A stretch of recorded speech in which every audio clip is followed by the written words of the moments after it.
Hi hello ನಮಸ್ಕಾರ ಸ್ನೇಹಿತರೆ. ಕೊನೆಗೂ ಇಲ್ಲಿ ಶಕುಂತಲಾ ನೆಚ್ಚುಬಣ್ಣ ಏನು ಅನ್ನೋ ಸತ್ಯ ಹೊರಬಿದ್ದಿದೆ. ಅದರ ಜೊತೆಗೆ ಇಲ್ಲಿ ಶಕುಂತಲಾ ತನ್ನ ಮಗ ಜಯದೇವ್ನ ಕರ್ಕೊಂಡು ಗೌತಮ್ ಮನೆಗೆ ಎಂಟ್ರಿ ಕೊಡ್ತಿದ್ದಾರೆ. ಏನಾಯ್ತು ಏನು ಕಥೆ ಇದು ಎಲ್ಲವನ್ನ ಕೂಡ ತಿಳ್ಕೋಬೇಕು ಅಂದರೆ ಈಗಲೇ ನಮ್ಮ ಈ ಚಾನಲ್ನ ಸಬ್ಸ್ಕ್ರೈಬ್ ಮಾಡಿ, ಹಾಗೆ ಈ ಒಂದು ವಿಡಿಯೋವನ್ನು ಪೂರ್ತಿಯಾಗಿ ನೋಡೋದನ್ನು ಯಾವುದೇ ಕಾರಣಕ್ಕೂ ಕೂಡ ಮರಿಬೇಡಿ. ಇಲ್ಲಿ ಶಕುಂತಲಾನ ಎಲ್ಲರೂ ಅನ್ಕೊಂಡಿದ್ರು ನಿಜವಾಗ್ಲೂ ಶಕುಂತಲಾ ಬದಲಾಗಿದ್ದಾರೆ ಅಂತ. ಯಾಕಂದ್ರೆ ಶಕುಂತಲಾ ನಡ್ಕೊಂಡಿರೋ ರೀತಿ ಆಗಿತ್ತು. ಜೊತೆಗೆ ತನ್ನ ಮಕ್ಕಳಿಗೆ ಮದುವೆ ಮಕ್ಕಳ ಆಗ್ತಿಲ್ಲ. ಅದಕ್ಕೆಲ್ಲ ಕಾರಣ ನಾನು ಮಾಡಿದಂಥ ಪಾಪನೇ ಇವತ್ತು ಮಹಿಮಾ ಹಾಗೆ ಪಾರ್ಥ ಎಲ್ಲರನ್ನ ಕೂಡ ಕಾಡ್ತದೆ ಅಂತ ಹೇಳಿ ತುಂಬಾನೇ ಸಂಕಟ ಪಟ್ಟಿದ್ರು. ಇದೆಲ್ಲವನ್ನ ಕೂಡ ನೋಡಿದ್ರೆ ನಿಜಕ್ಕೂ ಕೂಡ ಶಕುಂತಲಾ ಬದಲಾಗಿದ್ದಾರೆ ಅಂತ ಹೇಳಿ ನಿಜವಾಗ್ಲೂ ಕೂಡ ಅನ್ಸಿದ್ದೇನು ನಿಜ. ಆದ್ರೆ ಯಾವುದೋ ಒಂದು ಮೂಲೆಯಲ್ಲಿ ನಿಜವಾಗ್ಲೂ ಶಕುಂತಲಾ ಆಗ್ತಾರ, ಒಳ್ಳೆತನ ಅವ್ರಿಗೆ ನಿಜಕ್ಕೂ ಸೆಟ್ ಆಗತ್ತಾ ಅನ್ನೋ ಅನುಮಾನ ಕೂಡ ಬಂದಿತ್ತು. ಇದೆಲ್ಲದರ ನಡುವೆ ಇಲ್ಲಿ ಜಯದೇವ್ ಮತ್ತೆ ಶಕುಂತಲಾ ಇಬ್ಬರ ನಡುವೆ ಯಾವುದೇ ರೀತಿ ಕಾಂಟ್ಯಾಕ್ಟ್ ಕೂಡ ಇರಲಿಲ್ಲ. ನಿಜಕ್ಕೂ ಕೂಡ ಜಯದೇವ್ನ ಪಕ್ಕಾ ದ್ವೇಷ ಮಾಡ್ತಾ ಇದ್ರು ಶಕುಂತಲಾ. ಜೊತೆಗೆ ಸಾಕಷ್ಟು ಬಾರಿ ಕೂಡ ಇಲ್ಲಿ ಜಯದೇವ ತಪ್ಪನ್ನ ಕ್ಷಮಿಸ್ತಾ ಇದ್ರು. ಇಷ್ಟೆಲ್ಲ ಆದ್ಮೇಲೂ ಕೂಡ ತನ್ನ ಮಗ ಅನ್ನೋ ಪ್ರೀತಿ ಶಕುಂತಲಾಗೆ ಇದ್ದೇ ಇತ್ತು. ಅದೇ ಕಾರಣಕ್ಕೆ ತಾವೇ ಅವರನ್ನ ಪೊಲೀಸ್ ಅವರ ಹತ್ರನ ಅರೆಸ್ಟ್ ಮಾಡಿಸೋದು, ತದನಂತರ ಕಾಂತ್ ಅವರ ಮುಖಾಂತರ ಅವರನ್ನ ಬಿಡುಗಡೆಗೊಳಿಸೋದು, ಇದೆಲ್ಲವನ್ನ ಕೂಡ ಶಕುಂತಲಾ ಮಾಡ್ತಾನೆ ಇದ್ರು. ಆದ್ರೆ ಒಂದೇ ಒಂದು ಅನುಮಾನ ಇದ್ದದ್ದು ಪುರೋಹಿತರು ಹೇಳಿದಂತ ಮಾತು. ಪುರೋಹಿತರು ಅಂದು ಗೌತಮ್ ಮತ್ತೆ ಭೂಮಿಗೆ ನಿಮ್ಮ ಮಗಳಿಂದ ನಿಮ್ಗೆ ಆಪತ್ತು ಕಾದಿದೆ, ಜೊತೆಗೆ ನಿಮ್ಮ ಬೆನ್ನಿಂದೆ ಇರೋರೇ, ನಿಮ್ಮ ನೆರಳಾಗಿ ಇರೋರೇ ನಿಮ್ಗೆ ಬೆನ್ನಿಗೆ ಚೂರಿ ಹಾಕ್ತಾರೆ, ನೀವು ಅವರಿಂದ ಮೋಸ ಹೋಗ್ತೀರಾ ಅಂತ. ಅದನ್ನ ನೋಡಿದಾಗ ಅನ್ಸಿದ್ದು ಜಯದೇವ್ ಖಂಡಿತ ಅವರ ಬಳಿಯಲ್ಲಿಲ್ಲ. ಜಯದೇವ್ ಏನು ಅಂತ ಅವ್ರಿಗೆ ಗೊತ್ತದ. ನೆರಳಾಗಿದ್ದಂಥವ್ರು ಅಂದ್ರೆ ಅದಿದ್ದು ಶಕುಂತಲಾ ಮಾತ್ರ. ಹಾಗಾಗಿ ಶಕುಂತಲಾ ಮೇಲೆ ಅನುಮಾನ ಇದ್ದೇ ಇತ್ತು. ಆದ್ರೆ ಇವತ್ತು ಅದು ನಿಜ ಆಗಿದೆ. ನಿಜಕ್ಕೂ ಕೂಡ ಶಕುಂತಲಾ ಬದಲಾಗಿಲ್ಲ. ಎಲ್ಲರ ಮುಂದೆ ನಾಟಕ ಮಾಡ್ತಿದ್ದಾರೆ. ಇಲ್ಲಿ ಭೂಮಿ ಮತ್ತೆ ಗೌತಮ್ ಇಬ್ರು ಕೂಡ ಶಕುಂತಲಾನ ತುಂಬಾನೇ ನಂಬ್ಕೊಂಡಿದ್ದಾರೆ. ಅವರ ನಂಬಿಕೆಯನ್ನ ಗಳಿಸ್ಕೋಬೇಕು ಅಂತಾನೆ ಶಕುಂತಲಾ ಇಷ್ಟೆಲ್ಲ ಮಾಡ್ತಿರೋದು. ಆ ಒಂದು ಮಕ್ಕಳ ಬರ್ಡೇ ದಿನ ಜಯದೇವ್ ಪಾಪ ಏನೋ ಪ್ರಜ್ಞೆ ತಮ್ಸಿ ಮಿಂಚುವನ್ನ ಎತ್ತಾಕೊಂಡು ಹೋಗ್ಬೇಕು ಅನ್ನೋ ಒಂದು ಸೀರಿಯಸ್ ಪ್ಲಾನ್ಗೆ ರೆಡಿ ಆಗಿದ್ರು. ಅದನ್ನು ಕೂಡ ಮೀರಿಸಿದಂಥ ಪ್ಲಾನ್ ಅನ್ನ ಮಾಡಿದ್ದು ಶಕುಂತಲಾ. ಆದ್ರೆ ಯಾರಿಗೂ ಕೂಡ ಸುಳಿವು ಸಿಗ್ಲೇ ಇಲ್ಲ.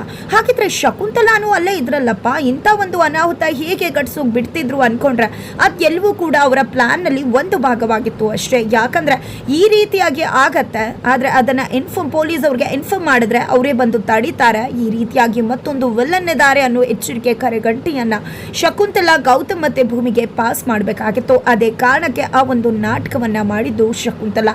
ಆ ಕೇಕಲ್ಲಿ ಇಟ್ಟಿದ್ದು ಅವರೇ, ಪೊಲೀಸ್ ಅವ್ರಿಗೆ ಇನ್ಫಾರ್ಮ್ ಮಾಡಿದ್ದು ಅವರೇ. ಇದರ ನಡುವೆ ಜಯದೇವ್ ಅಲ್ಲಿಗೆ ಬರ್ತಾನೆ ಅಂತ ಗೊತ್ತಿತ್ತು. ಜಯದೇವ್ ಅವ್ರು ಅನ್ಕೊಂಡಾಗೆ ಅಲ್ಲಿಗೆ ಬಂದ್ರು ಕೂಡ. ಅದೇ ಬೇಕಾಗಿತ್ತು ಶಕುಂತಲಾಗೆ. ಅದನ್ನೇ ಇಟ್ಕೊಂಡ್ರು ಶಕುಂತಲಾ.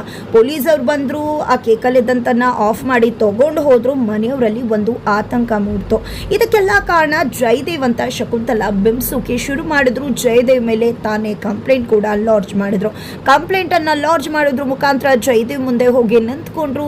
ಏನದು ಇನ್ನೂ ಬದಲಾಗ್ಲೇ ಇಲ್ವಲ್ಲ ಅಂತ ಕೇಳಿದಾಗ ಜಯದೇವ್ ಕೂಡ ರೊಚ್ಚಗೆದ್ರು. ಇವತ್ತು ನಾನಿರೋದಕ್ಕೆ ಕಾರಣ ನೀವೇನೆ, ನಾನು ಇವತ್ತು ಈ ರೀತಿ ಇದ್ದೀನಿ ಅಂದ್ರೆ ಅದಕ್ಕೆಲ್ಲ ನೀವೇ ಕಾರಣ, ನೀವೇ ಬೆಳೆಸಿದ್ದು, ನೀವೇ ದ್ವೇಷ ತುಂಬಿದ್ದು, ಇವತ್ತು ಬಂದು ನೀವು ಬದಲಾಗಿದ್ದೀನಿ ಅಂತ ಹೇಳಿ ನನ್ನನ್ನು ಬದಲಾಯಿಸಬೇಕು ಅಂತ ಪ್ರಯತ್ನ ಪಟ್ರೆ ಅದು ಖಂಡಿತ ಆಗೋದಿಲ್ಲ. ನನ್ನ ಬದುಕಿನ ಉದ್ದೇಶವೇ ದ್ವೇಷ, ಸೇಡು, ಗೌತಮ್ನ ಸಂಹಾರ ಮಾಡೋದು, ಸರ್ವನಾಶ ಮಾಡೋದು ಅಂತೆಲ್ಲ ಹೇಳಿದ್ರು. ಇದರಿಂದಾಗಿ ಶಕುಂತಲಾ ರುಚಿಗಿದ್ರು. ಮಕ್ಕಳ ಬರ್ಡೇ ದಿನನೇ ಇಂಥ ಕೆಲಸ ಮಾಡೋಕೆ ಮುಂದಾದೆಯಲ್ಲ, ನಿನಗೆ ಕ್ಷಮನೆ ಇಲ್ಲ ಅಂತ ಹೇಳಿ ಹೊಡಿಯೋಕ್ಕೂ ಕೂಡ ಹೋದ್ರು. ಇದರ ನಡುವೆ ಪೊಲೀಸ್ ಅವರ ಎಂಟ್ರಿ ಆಗುತ್ತೆ. ಪೊಲೀಸ್ ಅವ್ರನ್ನ ಶಕುಂತಲಾನೇ ಕರ್ಕೊಂಡು ಬಂದಿರ್ತಾರೆ. ಇಲ್ಲಿ ಜಯದೇವ್ ನಾನು ಮಾಡಿಲ್ಲ ಅಂತ ಹೇಳ್ತಿದ್ದಾರೆ. ಬಿಕಾಸ್ ಜಯದೇವ್ ಮಾಡಿರಲಿಲ್ಲ, ಬಟ್ ಜಯದೇವ್ಗೆ ಗೊತ್ತಿತ್ತು ನನ್ನನ್ನೇ ಅರೆಸ್ಟ್ ಮಾಡ್ತಾರೆ ಅಂತ. ಯಾಕಂದ್ರೆ ಅಲ್ಲಿ ಹೋಗಿದ್ದು ನಾನೇ ಅನ್ನೋದು ಗೊತ್ತಾದ್ರೆ ಅದನ್ನು ನಾನೇ ಮಾಡಿದೆ ಅಂತ ನನ್ನ ತಲೆಗೆ ಕಟ್ತಾರೆ ಅಂತ ಜಯದೇವ್ಗೆ ಗೊತ್ತಿತ್ತು. ಹಾಗಾಗಿ ಪೊಲೀಸ್ ಅವರು ಬರ್ತಿದ್ದಾಗೆ ಜಯದೇವ್ನ ಅರೆಸ್ಟ್ ಮಾಡಿಕೊಂಡು ಕರ್ಕೊಂಡು ಹೋಗ್ತಾರೆ. ಜಯದೇವ್ ಪೊಲೀಸ್ ಸ್ಟೇಷನ್ಗೆ ಹೋಗಿ ಹೇಳ್ತಿರೋದು ಒಂದೇ ಮಾತು. ಪೊಲೀಸ್ ಅವರು ಹಿಗ್ಗಾಮುಗ್ಗ ಜಯದೇವ್ಗೆ ಬಾರಿಸ್ತಾರೆ. ಎಷ್ಟೇ ಬಾರಿಸಿದ್ರು ಕೂಡ ಜಯದೇವಿಂದ ಬರೋದು ಒಂದೇ ಮಾತು, ನಾನು ಮಾಡಿಲ್ಲ ಅಂತ. ಬಿಕಾಸ್ ಜಯದೇವ್ ಮಾಡಿಲ್ಲ. ಆದ್ರೆ ಇತ ಕಡೆ ಶಕುಂತಲಾ ಅವರು ಗೌತಮ್ ಭೂಮಿಗೆ ಬಂದು ನೀವು ಚೆನ್ನಾಗಿರ್ಬೇಕು, ಮಕ್ಕಳಿಗೆ ತೊಂದರೆ ಆಗಬಾರ್ದು, ಅದೇ ಕಾರಣಕ್ಕೆ ನಾನು ಈ ಜಯದೇವ್ನ ಪೊಲೀಸ್ ಸ್ಟೇಷನ್ಗೆ ಕಳ್ಸಿದ್ದೀನಿ, ಇನ್ನು ಅವನು ಯಾವುದೇ ರೀತಿ ತೊಂದರೆ ಕೊಡುವುದಿಲ್ಲ, ಅವನು ಅಲ್ಲೇ ಇದ್ರೆ ಒಳ್ಳೇದು ಅಂತ ಹೇಳ್ತಾರೆ. ಇದರಿಂದ ಗೌತಮ್ ಭೂಮಿ ಮತ್ತಷ್ಟು ಶಕುಂತಲಾನ ನಂಬುವುದಕ್ಕೆ ಶುರು ಮಾಡ್ಕೋತಾರೆ. ತನ್ನ ಮಗನನ್ನೇ ಜೈಲು ಕಳಿಸೋದ್ರ ಮುಖಾಂತರ ಇಲ್ಲಿ ಎಲ್ಲರ ನಂಬಿಕೆಯನ್ನ ಗಳಿಸ್ಕೊಳ್ಳೋ ಸ್ಕೆಚ್ ಅನ್ನ ಹಾಕಿದ್ದಾರೆ ಶಕುಂತಲಾ. ಕೊನೆಗೂ ಕೂಡ ಮನೆಯವರು ಎಲ್ಲರೂ ಕೂಡ ಶಕುಂತಲಾನ ನಿಜಕ್ಕೂ ನಂಬ್ತಿದ್ದಾರೆ. ಭಾಗ್ಯಮನ ಎಂಟ್ರಿ ಕೂಡ ಆಗಿದೆ ಇತ್ತೀಚೆಗೆ. ಇದೆಲ್ಲದರ ನಡುವೆ ಈ ಕಡೆ ಭಾಗ್ಯಮ್ಮ ಮನೆಯವರನ್ನ ಕೇರ್ ಮಾಡ್ತಾ ಇದ್ರೆ ಅದೇ ಒಂದು ಒಗ್ಗಟ್ಟನ್ನು ಹೊಡೆಯೋದ್ರ ಮುಖಾಂತರ, ಜೊತೆಗೆ ನೆಮ್ಮದಿಯನ್ನು ಸರ್ವನಾಶ ಮಾಡೋದ್ರ ಮುಖಾಂತರ ಶಕುಂತಲಾ ಬೇರೊಂದು ಆಟವನ್ನೇ ಶುರು ಮಾಡ್ಕೊಂಡಿದ್ದಾರೆ. ಇತ್ತ ಕಡೆ ತನ್ನ ಮಗನ ನೋಡಬೇಕು, ಅವನ ಕಣ್ಗಳಲ್ಲಿ ಭಯವನ್ನು ನೋಡಬೇಕು ಅನ್ನೋ ರೀತಿಯಲ್ಲಿ ಪೊಲೀಸ್ ಸ್ಟೇಷನ್ಗೆ ಹೋಗೋದು, ಪೊಲೀಸ್ ಅವರ ಹತ್ರ ಮಾತಾಡೋದು, ಅವನಿಗೆ ಶಿಕ್ಷೆ ಆಗಲೇಬೇಕು, ಅವನು ತಪ್ಪು ಮಾಡಿದಾನೆ ಅಂತ ಹೇಳೋದು. ಜೊತೆಗೆ ಪೊಲೀಸ್ ಅವರು ಇಲ್ಲ ಅವ್ನು ಮಾಡಿಲ್ಲ ಅಂತ ಅನ್ನಿಸ್ತಿದೆ ಅಂದರೂ ಕೂಡ ಅವನು ಬೇಕಾದರೆ ಸುಳ್ಳು ಹೇಳ್ತಾನೆ, ಇನ್ನಷ್ಟು ದಿನ ಇಟ್ಕೊಳ್ಳಿ, ಬಾಯ್ ಬಿಡಿಸಿ ಅಂತ ಹೇಳಿ ಶಕುಂತಲಾ ಪೊಲೀಸ್ ಅವರ ಹತ್ರ ಹೇಳ್ತಾರೆ. ಜೊತೆಗೆ ಮತ್ತೆ ಜಯದೇವ್ನನ್ನ ಪೊಲೀಸ್ ಸ್ಟೇಷನಲ್ಲಿ ಭೇಟಿ ಮಾಡೋದ್ರ ಮುಖಾಂತರ ನಿನ್ನ ಕಣ್ಗಳಲ್ಲಿ ಭಯ ನೋಡಬೇಕು ಅಂತ ಬಂದಿದ್ದೀನಿ ಅಂತ ಹೇಳ್ತಿದ್ರೆ ಅಲ್ಲಿ ಜಯದೇವ್ ಕೇಕೆ ಹಾಕ್ತಿದ್ದಾರೆ. ತದನಂತರ ಶಕುಂತಲಾ ಈ ಕಡೆ ಬರ್ತದಾಗೆ ಆ ಕಡೆ ಜಯದೇವ್ಗೆ ಬೇಲಾಗಿದೆ. ತನ್ನ ಮಗನಿಗೆ ಹೊಡೆದು ಬಡ್ದು ಮಾಡಿದನ್ನ ನೋಡಿ ಶಕುಂತಲಾಗೆ ತುಂಬಾ ಸಂಕಟ ಆಗ್ಬಿಟ್ಟಿದೆ. ಸ್ವಲ್ಪ ದಿನ ಜೈಲಲ್ಲಿ ಇರಲಿ ಅಂತಾನೆ ಶಕುಂತಲಾ ಜೈಲಲ್ಲಿ ಇರಿಸಿದ್ದು. ಆದರೆ ಇದರ ಮುಖಾಂತರ ಯಾವುದೋ ಒಂದು ಲೇಡಿ ಹೋಗಿದ್ದೆ ಲಾಯರ್ ಜೊತೆಗೆ ಅವರಿಗೆ ಬೇಲ್ ಕೊಟ್ಟಿದ್ದಾರೆ. ಪೊಲೀಸ್ ಅವರು ನಿನಗೆ ಬೇಲ್ ಆಗಿದೆ, ಯಾರೋ ನಿನಗೆ ಬೇಲ್ ಕೊಟ್ಟಿದ್ದಾರೆ, ಹೊರಗಡೆ ಬಾ ಅಂತ ಹೇಳಿ ಜಯದೇವ್ನ ಕಸ್ಟಡಿಯಿಂದ ಹೊರಗಡೆ ಕರ್ಕೊಂಡು ಬರ್ತಾರೆ. ಕೊನೆಗೂ ಇಲ್ಲಿ ಜಯದೇವ್ಗೆ ಬೇಲ್ ಆಗುತ್ತೆ. ಜಯದೇವ್ಗೆ ಫುಲ್ ಕನ್ಫ್ಯೂಷನು, ನನ್ನನ್ನು ಯಾರಪ್ಪ ಬಿಡಿಸಿದ್ದು ಅಂತ ಹೇಳಿ. ಅಲ್ಲೇ ಇದ್ದಾರೆ ನೋಡಿ ನಿಮ್ಮನ್ನ ಬಿಡಿಸ್ತವ್ರು ಅಂತ ಕಾನ್ಸ್ಟೇಬಲ್ ತೋರಿಸ್ತಾರೆ. ಯಾವುದೋ ಒಂದು ಲೇಡಿ, ಸಂಬಂಧ ಇಲ್ಲ, ಆಕೆ ಯಾರು ಅಂತ ಜಯದೇವ್ಗೆ ಗೊತ್ತಿಲ್ಲ.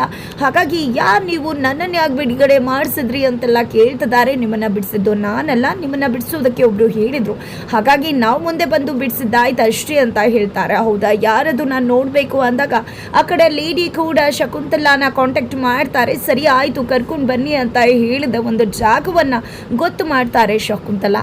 ಆ ಒಂದು ಜಾಗಕ್ಕೆ ಆಕೆ ಲೇಡಿ ಜಯದೇವ್ನ ಕರ್ಕೊಂಡು ಬರ್ತಿದ್ದಾಗೇನೆ ಎಲ್ಲಿ ಆ ಲೇಡಿ ಕಾಣಿಸ್ತಾನೆ ಇಲ್ವಲ್ಲ ಅಂತ ಜಯದೇವ್ ಹೇಳ್ತಿದ್ರೆ, ಬರ್ತಾರೆ ಇರ್ರಿ ಸ್ವಲ್ಪ ವೆಯ್ಟ್ ಮಾಡ್ರಿ ಅಂತ ಹೇಳಿ ಬರ್ತಿದ್ದಂಥ ಶಕುಂತಲವನ್ನ ತೋರಿಸ್ತಾರೆ. ಶಕುಂತಲಾನನ್ನ ತೋರಿಸ್ತಿದ್ದಾಗೆ ಜಯದೇವ್ಗೆ ಶಾಕ್ ಆಗ್ತದೆ. ಏನಪ್ಪ ಇದು, ಮಾಮ ನನ್ನ ಬಿಡಿಸಿದ್ದು ಅಂತ ಹೇಳಿ.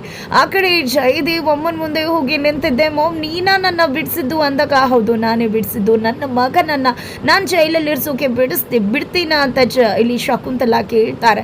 ಏನು ಮಾಮ್ ಇದೆಲ್ಲ, ನೀನೇ ನನ್ನ ಜೈಲಿಗೆ ಕಳಿಸ್ಬಿಟ್ಟು ಇವತ್ತು ನೀನು ಬದಲಾಗಿದೆಯಾ ಅಲ್ವಾ ಸಂಪೂರ್ಣವಾಗಿ, ಅಂಥದ್ರಲ್ಲಿ ನನ್ನನ್ನು ಬಿಡಿಸೋದು ಅಂದರೆ ಅಂತ ಹೇಳಿ ಕೇಳಿದಾಗ ಈ ಶಕುಂತಲಾ ಯಾವತ್ತೂ ಕೂಡ ಬದಲಾಗಿಲ್ಲ, ಇವತ್ತು ತೋರಿಸ್ತಾ ಇದ್ದೀನಿ ನೋಡು ನನ್ನ ನಿಜ ಮುಖ ಏನು ಅನ್ನೋದನ್ನು, ಇನ್ನು ಮುಂದೆ ತೋರಿಸ್ತೀನಿ ನನ್ನ ಆಟ ಏನು ಅಂತ ಹೇಳಿ. ನನ್ನ ಮಗನ್ನ ನಾನು ಹೇಗೆ ಜೈಲಲ್ಲಿರೋದಕ್ಕೆ ಬಿಡಲಿ, ಅಮ್ಮನ ಕರಳು ಯಾವತ್ತೂ ಕೂಡ ಬಿಡುವುದಿಲ್ಲ. ಜೊತೆಗೆ ನೀನು ನನಗೇನೇ ಮಾಡಿರ್ಬೋದು, ಆದರೆ ನನ್ನ ಮಗನಿಗೋಸ್ಕರ ಈ ತಾಯಿ ಹೃದಯ ಯಾವತ್ತೂ ಕೂಡ ಮಿಡಿತಾನೆ ಇರುತ್ತೆ. ನನ್ನ ಮಕ್ಕಳಿಗೋಸ್ಕರ ನಾನು ಏನು ಬೇಕಿದ್ರೂ ಮಾಡ್ತೀನಿ. ಇಷ್ಟು ದಿನ ಮಾಡಿದ್ದು ನಾಟಕ, ಇನ್ನು ಮುಂದೆ ಆಡೋದ ನಿಜವಾದ ಆಟ ಅಂತ ಹೇಳಿ ಶಕುಂತಲಾ ಹೇಳ್ತಿದ್ದಾರೆ. ಶಕುಂತಲಾ ಜಯದೇವ್ ಇಬ್ರು ಕೂಡ ಸೇರಿಕೊಂಡು ಹೊಸ ಪ್ಲಾನನ್ನು ಮಾಡೋದ್ರ ಮುಖಾಂತರ ಭೂಮಿ ಗೌತಮ್ ಬದುಕಲ್ಲಿ ತಲ್ಲಣ ಹುಟ್ಟಿಸೋದಕ್ಕೆ ಮುಂದಾಗ್ತಿದ್ದಾರೆ. ಆ ಕಡೆ ಗೌತಮ್ ಆರೋಗ್ಯ ಸ್ವಲ್ಪ ಕೆಡ್ತಾ ಇದೆ, ಬಟ್ ಅದರ ಮುಖಾಂತರ ಅವ್ರಿಗೇನಾದರೂ ಒಂದು ಕಾಯಿಲೆಯನ್ನು ಬಡಿಸೋದ್ರ ಮುಖಾಂತರ, ಇನ್ನೇನೋ ಪ್ಲ್ಯಾನನ್ನು ಮಾಡೋದ್ರ ಮುಖಾಂತರ, ರಿಪೋರ್ಟ್ ಚೇಂಜ್ ಮಾಡೋದ್ರ ಮುಖಾಂತರ ಬೇರೊಂದು ಆಟ ಶುರುವಾಗತ್ತೆ ಅಂತ ಅನಿಸ್ತದೆ. ಬಟ್ ಏನು ಎಂತೂ ಶಕುಂತಲಾ ಜಯದೇವ್ನ ಅವರ ಮನೆ ಕರ್ಕೊಂಡು ಹೋಗೋ ಚಾನ್ಸಸ್ ಕೂಡ ಹೈ ಇರಬಹುದು. ಹಾಗಿದ್ರೆ ಏನಾಗುತ್ತೆ ಅನ್ನೋದನ್ನು ತಿಳ್ಕೋಬೇಕು ಅಂದರೆ ಮುಂದಿನ ವಿಡಿಯೋಗೆ ವೆಯ್ಟ್ ಮಾಡೋದನ್ನು ಯಾವುದೇ ಕಾರಣಕ್ಕೂ ಕೂಡ ಮರಿಬೇಡಿ.